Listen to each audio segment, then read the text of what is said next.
Reduce echelon से आपको Gauss Jordan Gaussian elimination method करने के लिए कहा था।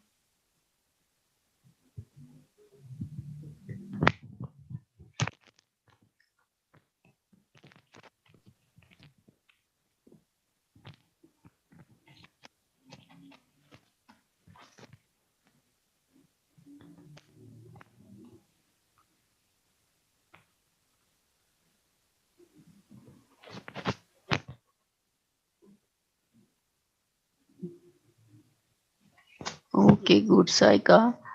सुमेरा मैसेज सबके मिल रहे हैं, प्राइवेसी लगी हुई है, आप एक दूसरे के नहीं देख सकते मैसेज, ठीक है। अच्छा स्टूडेंट्स, बेसिकली ये दो मेथड ही हैं जो फर्दर इस पूरे चैप्टर में यूज होंगे, ठीक है। मैंने आपको एक तो स्टूडेंट्स बताया था कि जो Gauss Jordan Gaussian elimination method कैसे अप्लाई करता है, एक दफा फिर रिपीट कर देती पिछला थोड़ा सा। जो गॉसियन एलिमिनेशन मेथड है स्टूडेंट्स, वो तब अप्लाई होता है जब आपके पास एचलन फॉर्म हो, ठीक है।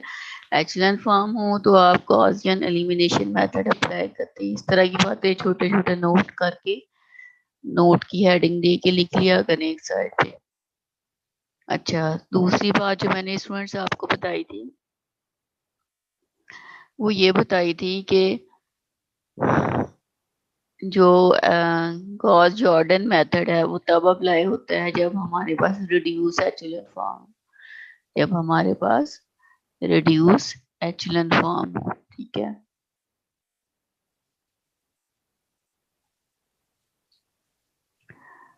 तो थर्ड बात जो मैंने आपको बताई थी वो यूनिक सॉल्यूशन के बारे में बताई थी। यूनिक सॉल्यूशन के बारे में बताई थी कि यूनिक सॉल्यूशन कब निकलते हैं, कौन से होते हैं यूनिक सॉल्यूशन, जब आपके पास मैट्रिक्स जो है वो नॉन सिंगुलर हो, ठीक है। मैट्रिक्स जो है वो नॉन सिंगुलर हो, और दूसरा हर जो वेरिएबल है उसकी करस्पॉन्डिंग एक वैल्यू जरूर एग्जिस्ट करती हो।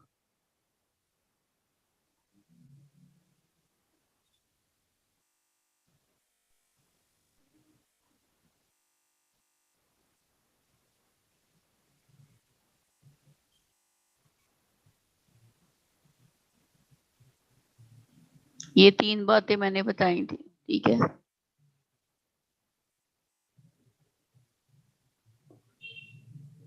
तो स्टूडेंट्स, ये सारी जो पॉइंट्स मैं बता रही हूँ ये बुक में मैथमेटिकली लिखे हैं, जिनका थोड़ा सा समझना मुश्किल है, मैं आपको वर्बली बताती हूँ तो आप लोग नोट कर लिया करो।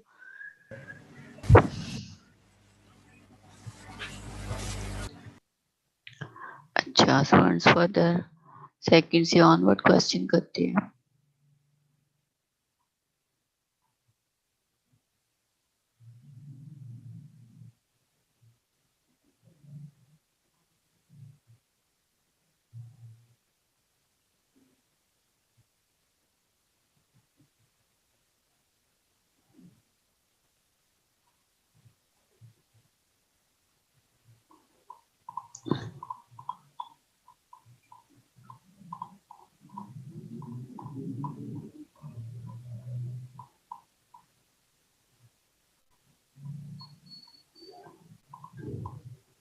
अच्छा स्टूडेंट्स, मेथड तो ये दो ही हैं इस पूरे चैप्टर में, ठीक है, जो हमने कर मैंने आपको करवा दिए। अब मैंने आपको बताना है कि सोल्यूशन जो है वो यूनिक के अलावा कौन कौन सी टाइप की एग्जिस्ट करती है, ठीक है।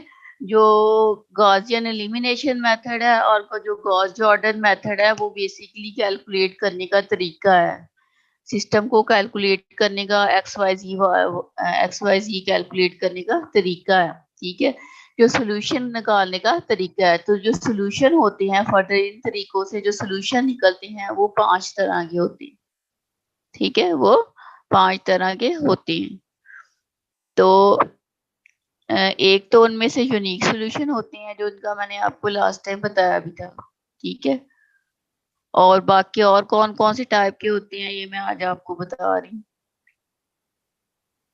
अच्छा स्टूडेंट, यहाँ पर देखो ये अल्फा की फॉर्म में गिवन है, तो इसमें कंफ्यूज नहीं हो जाना कि ये पता नहीं क्या है, इसको कैसे सॉल्व करना है। अल्फा ऐसे ही है जैसे कोई एलिमेंट है, ठीक है, इसको एलिमेंट की तरह ही ट्रीट करेंगे। क्या करते हो स्टूडेंट्स, टाइम से आया करो।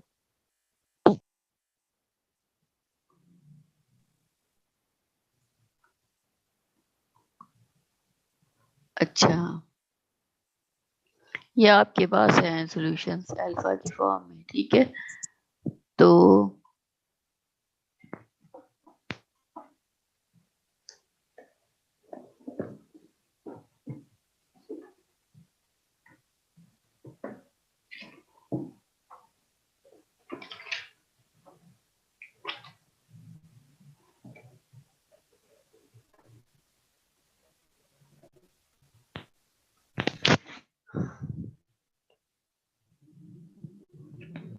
अच्छा, यहाँ ये देखिए स्टूडेंट, इसका सोल्यूशन जो है वो यूनिक निकल रहा है। मतलब हर वैल्यू के करस्पॉन्डिंग, हर वेरिएबल के करस्पॉन्डिंग एक वैल्यू एग्जिस्ट कर रही है, इसके करस्पॉन्डिंग अल्फा माइनस 3 1 और 2। ठीक है, अब किसी और टाइप का सोल्यूशन देखते हैं। अच्छा, यहाँ पर देखो स्टूडेंट्स, ये एक सिस्टम है। ये है क्वेश्चन नंबर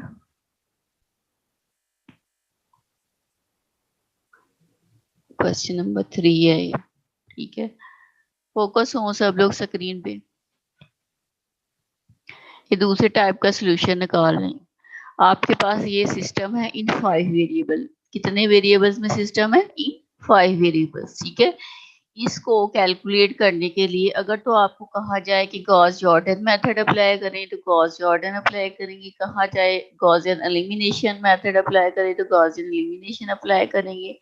देन आपके पास चॉइस नहीं होगी। अगर स्पेसिफिकली कहा जाए कि इस मेथड से करें तो दूसरा करेंगे तो गलत हो जाएगा, मार्क्स नहीं मिलेंगे। ठीक है, तो जो मेथड कहा जाए वही अप्लाई करना है। आंसर बेशक दोनों से सेम आ रहे हो, आप कोई दूसरा अप्लाई कर देंगे तो नंबर नहीं मिलेंगे, बेशक आंसर ठीक भी हो। ठीक है, क्योंकि उसके मुतालिक आपसे पूछा नहीं गया होगा जो आप कर रहे होंगे। अच्छा, तो अगर फर्ज करो आपको जैसे ये कहा हुआ हो कि सॉल्व द सिस्टम, जैसे इस क्वेश्चन के ऊपर कहा गया है कि सॉल्व, देन आपके पास चॉइस है, आप गॉस जॉर्डन या गॉसियन एलिमिनेशन मेथड दोनों अप्लाई कर सकते हैं। ठीक है, अब हमारे पास ये सिस्टम है, हमने इसके ऊपर कोई से दोनों में से कोई सा भी एक मेथड अप्लाई करना है। तो ये मेथड अप्लाई किया है, इसको मैट्रिक्स फॉर्म में लिख लिया है, इसको रिड्यूस एचेलॉन फॉर्म में तब्दील किया है। ये स्टेप्स सब सारे आपको बड़े अच्छे से आते हैं, मैं होप आपने ये क्वेश्चन कर भी लिया होगा। अभी मुझे बच्चों ने कहा कि कर लिया और किसी ने पूछा ही नहीं कि इसका ये सोल्यूशन जो है वो क्यों इस तरह एग्जिस्ट कर रहा है, सोल्यूशन क्यों नहीं आया है, इसका यूनिक सोल्यूशन क्यों नहीं आया। अच्छा, जब हमने रिड्यूस एचेलॉन फॉर्म में इसको कन्वर्ट कर लिया तो इस तरह का मैट्रिक्स बन गया। गौर से देखो मैट्रिक्स को, इस तरह का मैट्रिक्स बन गया। अब स्टूडेंट देखो, अगर आप इसके ऊपर आपने रिड्यूस में तब्दील किया तो आप एचेलॉन फॉर्म जो है वो अप्लाई कर सकते हैं इसके ऊपर। तो जब आप एचेलॉन फॉर्म अप्लाई करोगे तो x1 की करस्पॉन्डिंग वैल्यू यहाँ पर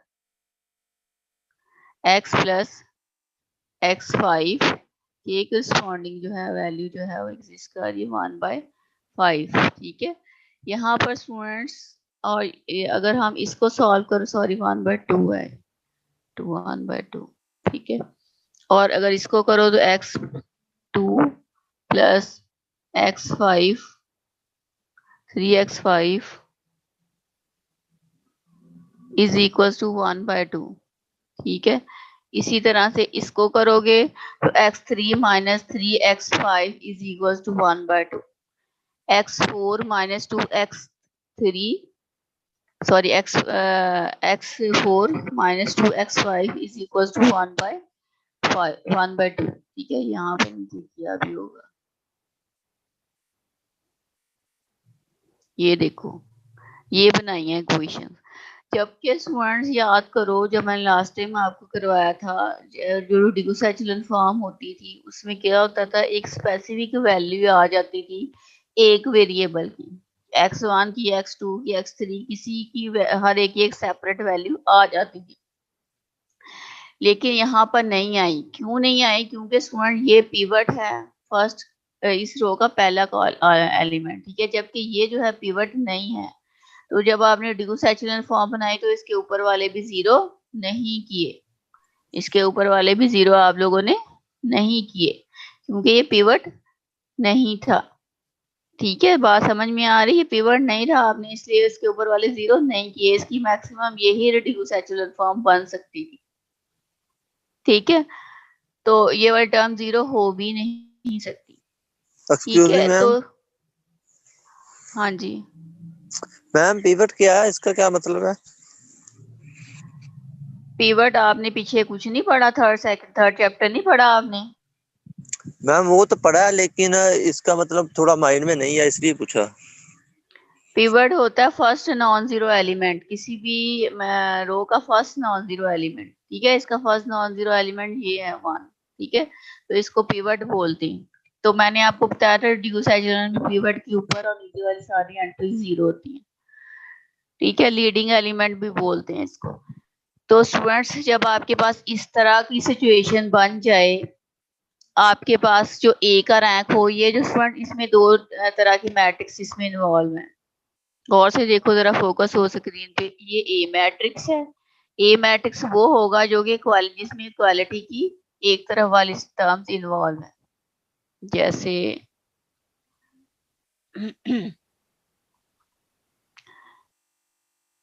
ये आपके पास सिस्टम था। ठीक है, तो आप अगर सिर्फ इधर वाले टर्म्स का वो लेते हो, मैट्रिक्स बनाते हो, तो इसको ए बोलते हैं। ठीक है, और अगर आप इस वाली टर्म्स को भी कंसीडर करती तो इसको ए भी बोलती हैं। इसको क्या बोलते हैं? इस मैट्रिक्स, इस इन एलिमेंट्स का जो मैट्रिक्स बनेगा इसको बोलती हैं ए मैट्रिक्स। ठीक है, और इसको लेके क्वालिटी के दूसरी तरफ वाली एलिमेंट्स को लेके जो मैट्रिक्स बनेगा उसको बोलते हैं ए बी मैट्रिक्स। एक दफा फिर सुन लो, क्वालिटी की एक साइड वाली जो टर्म्स हैं उसको अगर मैट्रिक्स में लिखो तो उसको ए मैट्रिक्स बोलेंगे, और अगर दूसरी वाली क्वालिटी के दूसरी वाली भी टर्म्स उसके अंदर लिखेंगे तो इसको ए बी मैट्रिक्स बोलेंगे। ठीक है, तो यहाँ पर जो ए मैट्रिक्स है स्टूडेंट्स, वो इतना है। ठीक है, ये सारा ए है, और ए बी कौन सा है? उसमें ये सारा इंक्लूडेड है, बी वाला भी, क्वालिटी के दूसरी तरफ वाली भी। ठीक है, तो क्या कह रहा है, इसके लिए क्या कंडीशन है? बात गौर से सुनना, समझने वाली बात है। जब आपने इसकी रिड्यूस एचेलॉन फॉर्म बना ली और ए का रैंक ए बी के रैंक के बराबर हो, जब रैंक ऑफ ए बराबर हो रैंक ऑफ ए बी, तो आपके पास इनफाइनाइट मैनी सॉल्यूशन एग्जिस्ट करते हैं। देन आपके पास यूनिक सॉल्यूशन एग्जिस्ट नहीं करते। कितने सॉल्यूशन एग्जिस्ट करते हैं? Infinite many solution. कैसे इनफाइनाइट मैनी सॉल्यूशन, ये मैं बताती हूँ आपको। बहुत सारे सॉल्यूशन एग्जिस्ट करते हैं स्टूडेंट्स। देखो इसमें ए कौन सा मैट्रिक्स है? ये वाला, सिर्फ इतना। रैंक देखो अब कितना है। क्या मैं बात सही कर रही हूँ? वाकई रैंक बराबर है। इस ये वाला जो मैट्रिक्स है इसका रैंक क्या है? ए मैट्रिक्स का रैंक होता क्या है? नंबर ऑफ नॉन जीरो रोज। ठीक है, तो इसका रैंक क्या है? यहाँ पर 1 2 3 4 नॉन जीरो रोज कितनी है? 4। इसका रैंक क्या है? 4। ठीक है, और ए बी का रैंक क्या है स्टूडेंट्स? ए बी का रैंक क्या है आपके पास? वो भी 4। तो स्टूडेंट, जब आपके पास ए का रैंक और ए बी का रैंक बराबर हो तो आप कह देते हो कि there are infinite many solution. इसके आगे लिख लो, नोट के तौर पे लिखो, there are infinite many solutions when rank of A is equals to rank of AB। ठीक है, ये डेफिनेशन में सारे सॉल्यूशंस लिख लो, एक पेज पकड़ो, उसके ऊपर लिखो यूनिक सॉल्यूशन कब होते हैं। तो यूनिक सॉल्यूशन कब होते हैं? जब हर वेरिएबल की एक वैल्यू हो और नॉन सिंगुलर हो मैट्रिक्स। ठीक है, और इनफाइनाइट मैनी सॉल्यूशन कब होते हैं? जब आपके पास ए का रैंक ए बी के रैंक के बराबर हो। ठीक है, दो तरह के सॉल्यूशन मैंने बता दिए। अब इनफाइनाइट मैनी सॉल्यूशन कैसे होते हैं? आप कहेंगे इतने सारे सोल्यूशन कैसे पॉसिबल है एक सिस्टम के। स्टूडेंट्स देखे हो यहाँ पर, जब आपने इसको इस फॉर्म में लिखा है, मैंने अभी आपको बताया है शुरू में कि इसको हम इस फॉर्म में ये वाली वैल्यूज हम कैलकुलेट नहीं कर सकते, ठीक है। तो इसलिए आपने इसको इस फॉर्म में लिखा है। यहाँ पर x5 की वैल्यू हमें नहीं पता क्या है, तो अगर हम सपोज कर लें x5 is equal to t है, तो आपके पास सिस्टम क्या बन जाएगा, x1 की वैल्यू क्या आएगी, x1 is equal to 1/2 minus 5x5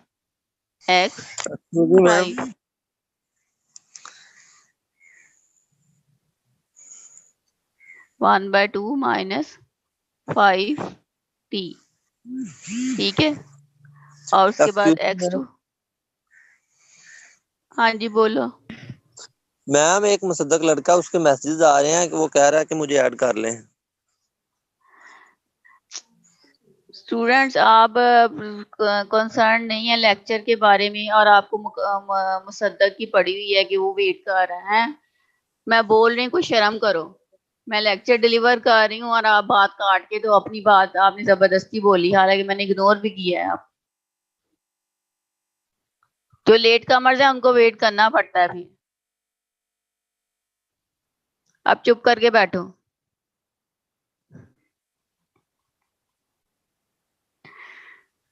किसने कहा था उसे लेट आने को? टीचर की बात ऐसे बीच में नहीं काटते। आप अकेले नहीं बैठे हुए, ना मुसद्दक अकेला बैठा हुआ है। चौधरी साहब देती पूरा आधा घंटा लेट आए हैं और अब कह रहे सारे काम छोड़ के उसको एंटर कर लिया जाए class.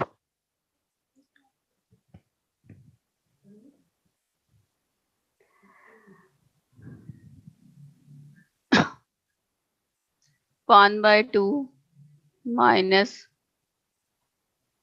3t x4 2x5 2t, ठीक है। टी स्टूडेंट मैंने सपोज कर लिया था, x5 को सपोज कर लिया था।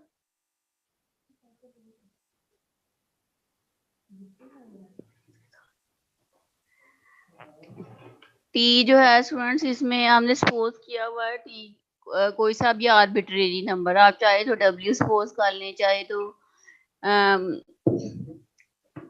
सी सपोज कर लें, ए सपोज कर लें, कोई सा भी आर्बिट्रेरी नंबर सपोज कर लें, ठीक है।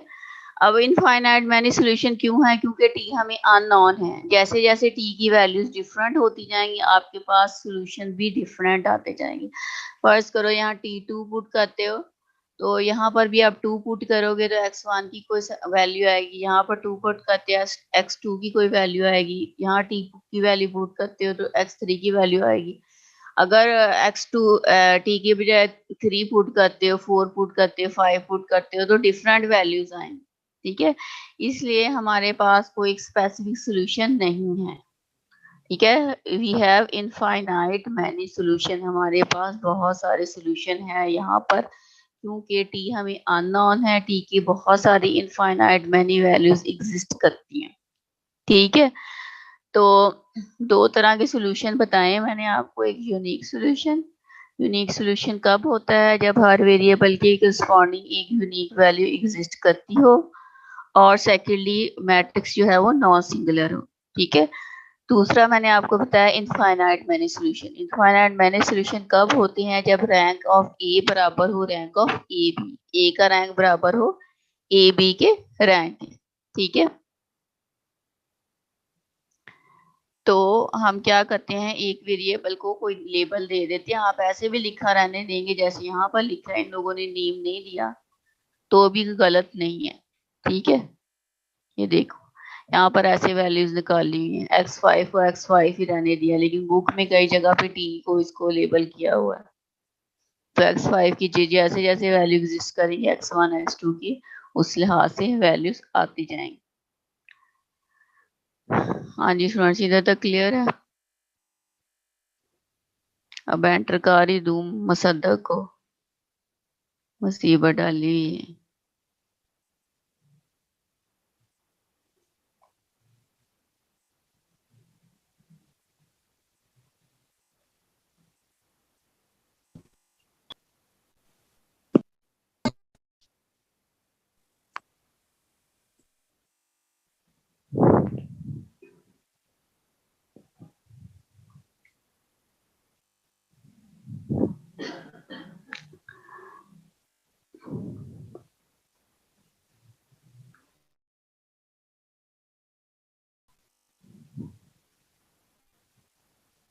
अच्छा स्टूडेंट, ये जो से नेक्स्ट है इसका यूनिक सॉल्यूशन है, देख रहे हैं आप, मैट्रिक्स नॉन सिंगुलर है।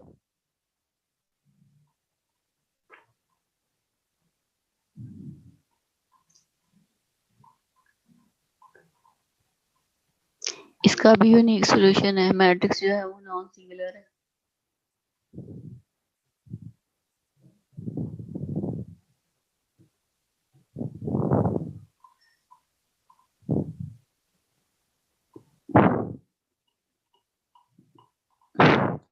इस क्वेश्चन में इनफैक्ट आपने बताना था कि सॉल्यूशन किस तरह के हैं, यहाँ पर यूनिक है, इनफाइनाइट है, किस तरह के।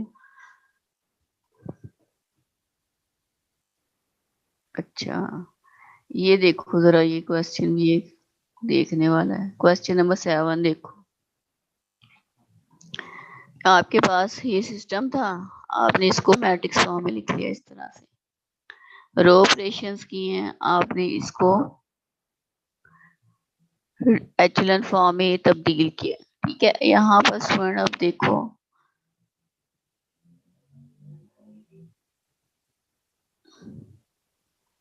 ए का जो रैंक है, ए का रैंक यहाँ पर 2 है, ठीक है, और ए बी का रैंक यहाँ पर 3 है। इसका हम क्या मतलब है, rank of A is not equal to rank of A B, कि ए का रैंक ए बी के बराबर नहीं है। इस केस में स्टूडेंट्स सॉल्यूशन जो होता है वो इनकंसिस्टेंट होता है। सॉल्यूशन किस तरह का होता है, इनकंसिस्टेंट। इनकंसिस्टेंट भी कह सकते हैं, और हम ये भी कह सकते हैं सॉल्यूशन जो होता है वो एग्जिस्ट नहीं कर रहा, सॉल्यूशन एग्जिस्ट नहीं कर रहा। अब ये तीसरे टाइप का सॉल्यूशन है। ठीक है, यूनिक सॉल्यूशन पहले मैंने आपको बताया, इनफाइनाइट मैनी सॉल्यूशन जब रैंक ए का और ए बी का बराबर हो, और सॉल्यूशन एग्जिस्ट कब नहीं करता, इनफाइनाइट मैनी सॉल्यूशन कब होते हैं, जब ए का रैंक और ए बी का रैंक बराबर ना हो। ठीक है, 3 तरह के सॉल्यूशन हो गया आप। अच्छा, जो स्टूडेंट्स क्वेश्चन नंबर 9 है, आपसे पूछा गया है यहाँ पर, बताएं for what value of lambda have the following homogeneous equations have non trivial solutions for these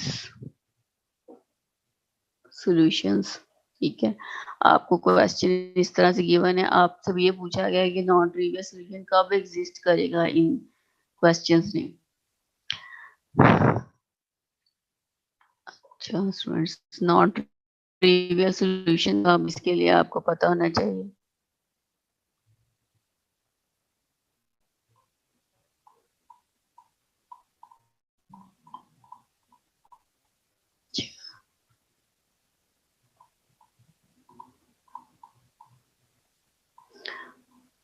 ये पहले वाला तो छोटा सा, ये दूसरे वाला 9 वाला देख लो, 9 क्वेश्चन देख लो। लैम्डा स्टूडेंट्स, आपके पास लैम्डा की फॉर्म में पूरा सिस्टम, होमोजेनियस सिस्टम मतलब ये सारी टर्म्स जो है वो इक्वल टू 0 है। तो हमने इसको सिस्टमैटिक फॉर्म में लिखा है, पहले मैट्रिक्स फॉर्म में लिखा है, सॉरी मैट्रिक्स फॉर्म में लिखा है, इसको हमने रिड्यूस एचेलॉन फॉर्म में तब्दील किया है। ठीक है, तो यहाँ पर स्टूडेंट्स, जब आपके पास होमोजेनियस इक्वेशन हो और आपके पास ए का रैंक ए बी के रैंक से नंबर ऑफ अननोन से थोड़ा हो, तो आप कह देते हैं कि आपके पास सोल्यूशन जो है वो नॉन ट्रिवियल है। ठीक है, ए का रैंक यहाँ पर क्या है स्टूडेंट्स,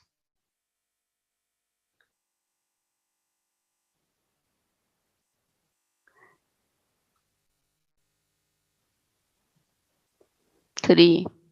ठीक है, और अननोन कितने हैं, 3। ए का रैंक क्या है, 3, और अननोन कितने हैं, वो भी 3। ठीक है, तो सोल्यूशन जो है वो यहाँ पर जो है ट्रिवियल है। ठीक है, वो कह रहा है कि कब सोल्यूशन जो है नॉन ट्रिवियल होगा। सोल्यूशन स्टूडेंट तब नॉन ट्रिवियल होगा जब ये जो वैल्यू है 3 की बजाय 2 हो या 1 हो, मतलब आपके पास रैंक जो है ए का थोड़ा हो और नंबर ऑफ अननोन ज्यादा हो। ये फार्मूला लिखा भी हुआ, rank of A should less than number of columns, यहाँ पर लिखा है, आप अननोन से लिख सकते हैं। ठीक है, कॉलम्स भी लिख सकते हैं, ये भी गलत नहीं है, यहाँ अननोन्स भी लिख सकते हैं, क्योंकि जितने अननोन्स होंगे उतने ही कॉलम बनेंगे होमोजेनियस इक्वेशन।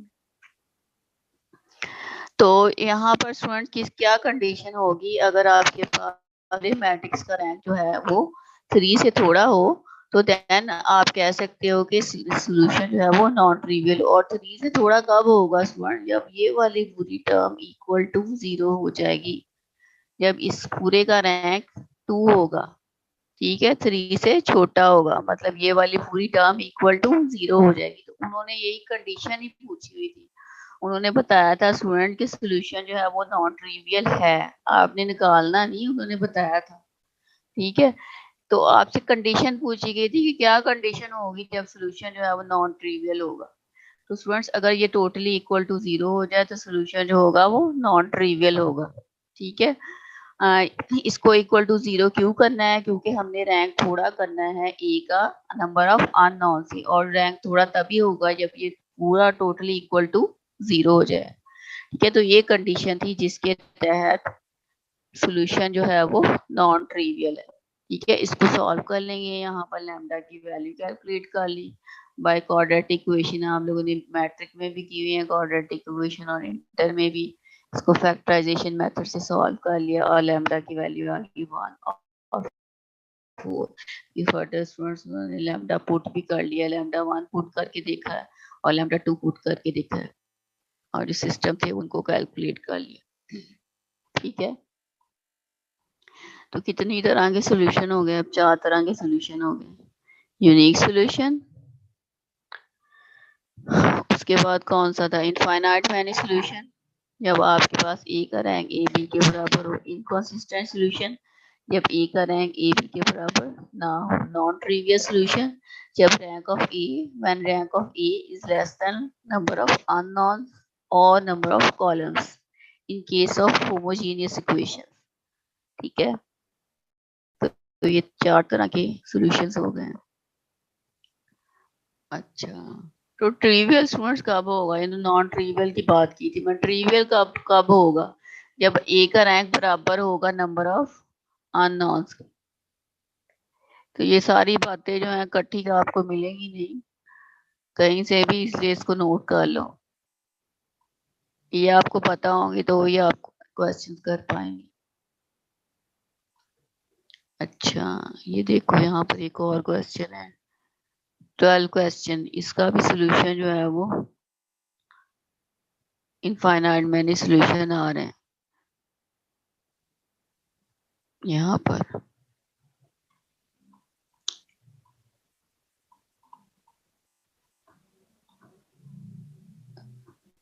यहाँ पर भी इनफाइनाइट मैनी सोल्यूशन आ रहे हैं, क्योंकि एक का रैंक ए बी के बराबर है। ये सारे सब क्वेश्चंस की खुद प्रैक्टिस करनी है, आप लोगों ने इधर से नहीं देख लेना, देखते रहोगे चीटिंग करोगे तो आप लोगों को कभी नहीं आएगा।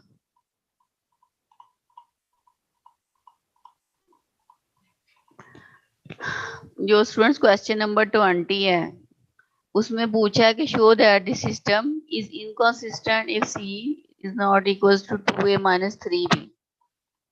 20 देखो,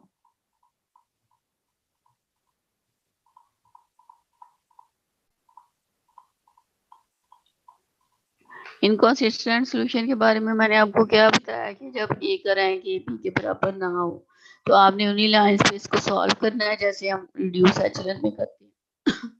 सॉल्व किया और आपके पास ये आ गया सॉल्यूशन आखिर। तो आपसे पूछा गया कि इनकंसिस्टेंट सॉल्यूशन जो है वो ये इनकंसिस्टेंट है, कब इनकंसिस्टेंट होंगे स्टूडेंट, जब ये टोटली इक्वल टू 0 होगा, जब ये वाली टर्म इक्वल टू 0 होगी, ठीक है।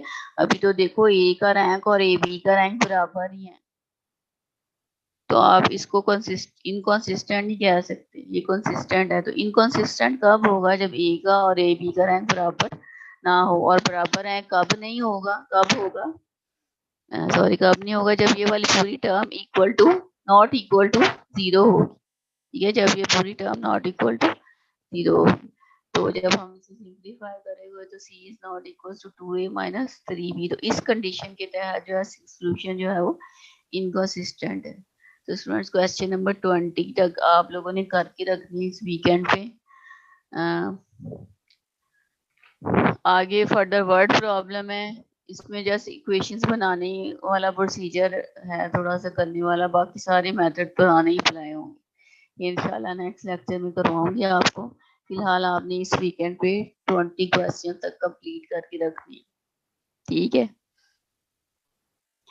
तो 2 मिनट रह गए हैं सेशन एक्सपायर होने में, जिसकी अटेंडेंस रह गई है वो लगा ले, और जिसने कोई क्वेश्चन करना है तो अब करें, बीच में इंटरप्ट ना करें, किया करें टीचर को, खास तौर पे इस तरह की लॉजिकल बातों के लिए फलाना एंटर नहीं हो पा रहा, फलानी का लिंक नहीं ज्वाइन हो रहा। कोई बहुत इंपॉर्टेंट क्वेश्चन हो जो जिसको उसी टाइम समझना हो तो वो किया करें। अच्छा, मैं अनम्यूट करने जा रही हूँ, अब जिसने क्वेश्चन करना है वो कर ले। अस्सलाम वालेकुम मैम। हाँ जी, वालेकुम सलाम। इनफिनाइट सॉल्यूशन वाला एक बार कैलकुलेशन थोड़ी सी बता दें। स्टूडेंट्स कैलकुलेशन चाहे इनफाइनाइट है, चाहे नॉन ट्रिवियल है, चाहे ट्रिवियल है, हर मेथड में कैलकुलेशन करने का एक ही तरीका है, ठीक है। एचेलॉन फॉर्म बनानी है या रिड्यूस एचेलॉन फॉर्म बनानी है, ठीक है। ਗੱਲ ਕੀ ਹਾਲ ਚਾਲ ਹੈ? ਮੇਰੀਆਂ ਗੱਲਾਂ ਉਹਦੀ ਬੋਂਡ 'ਚ ਪਟਾਕੇ ਮਾਰਦੀਆਂ ਨੇ, ਮੇਰੀਆਂ ਗੱਲਾਂ ਲੋਕਾਂ ਦੀ ਬੋਂਡ 'ਚ ਪਟਾਕੇ ਮਾਰਦੀਆਂ ਨੇ। ਘੂਸਾ ਪਿੱਟਿਓ ਜਿਹੜੀ ਟਿਕਟੌਕ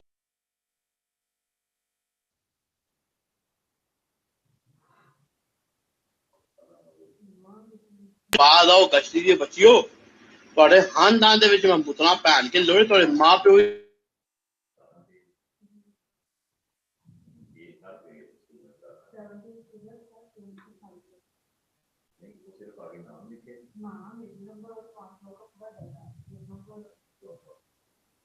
एक सिंगल पेज पे एक स्टूडेंट हो जाता है, फिर दूसरे पेज पे दूसरा, तीसरे पेज पे। स्टूडेंट्स ये अब आप लोगों ने सॉल्यूशन करने हैं, चाहे ट्रिवियल है, नॉन ट्रिवियल है, कंसिस्टेंट है, इनकंसिस्टेंट है, तरीका सब में सेम है, ठीक है। आपने सेम लाइंस में जो है कैलकुलेशन करनी, सॉल्यूशन आखिर में देखना है उसको, ठीक है। मेथड सब में एक ही फॉलो करना है, आपने रिड्यूस एचेलॉन फॉर्म बनानी, ठीक है।